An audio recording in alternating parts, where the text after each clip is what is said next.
The hospital corridor buzzed with frantic footsteps, clipped orders, and the sharp smell of antiseptic. Yet in room 407 there was only a heavy, suffocating silence.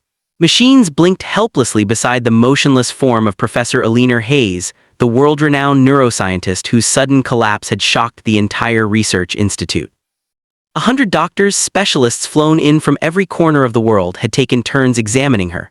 Neurologists, cardiologists, surgeons, and even experimental researchers had tried every tool, every drug, every theory. Nothing worked. Her brain activity was dropping, neurons shutting down one cluster at a time as if a switch inside her mind was being turned off. Dr. Malik, head of the medical board, pushed his glasses up with trembling fingers. "We're losing her," he whispered to the group of doctors gathered around the glass window. "If we don't find the trigger in the next hour, she'll slip into total neural failure." From the far end of the hall, a small figure paused, mop in hand, cleaning cart squeaking softly. Mara, 17, quiet, observant, invisible to most of the people in these halls. Except today. She saw the panic, the desperation, the hopelessness. She swallowed hard as her eyes flicked to Professor Hayes, her mother's mentor, the woman who had once stopped to teach her the names of the stars in the night sky, knowing Mara loved science despite having no money, no opportunities, no proper background.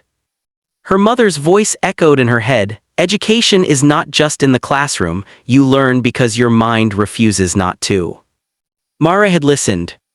Every night while her mother cleaned late shifts, Mara sat in empty lecture halls, scribbling formulas from leftover equations on the board, reading forgotten research notes from abandoned desks, absorbing knowledge like oxygen.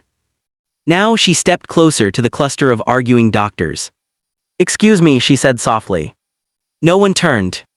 "Excuse me," she repeated louder this time.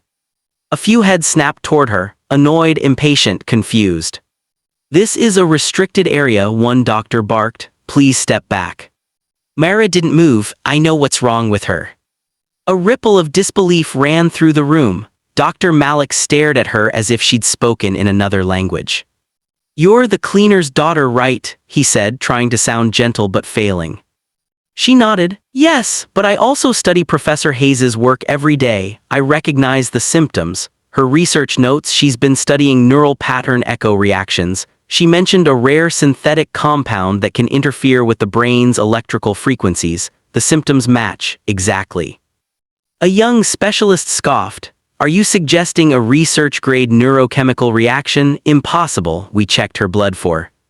"No," Mara interrupted, voice steady. "You checked for toxins, but this compound doesn't act like one. It hides in dormant neurons. It only activates when the brain reaches a certain stress level." Dr. Malik frowned. "How do you know this?" Mara took a shaky breath. "Because I read her unpublished paper from last week. She left it in Lab C. She called the compound Epsilon 3. She wasn't supposed to test it yet."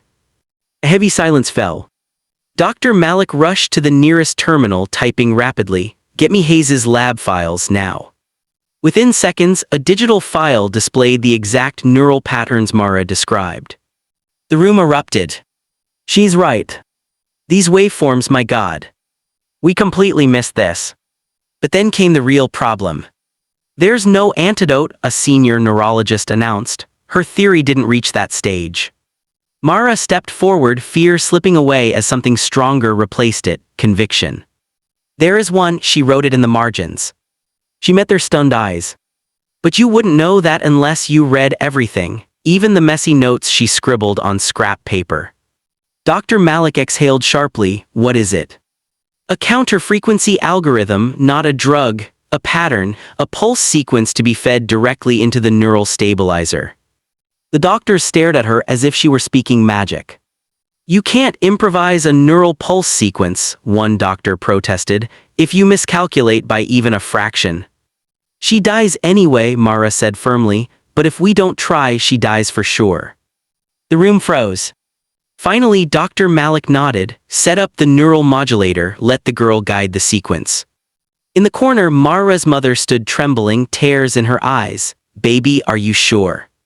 Mara squeezed her hand. "I have to, Mama. She believed in me before anyone else." Minutes later, Mara stood beside the humming machine, fingers flying across the interface. Lines of numbers, angles, and pulses flashed on the screen.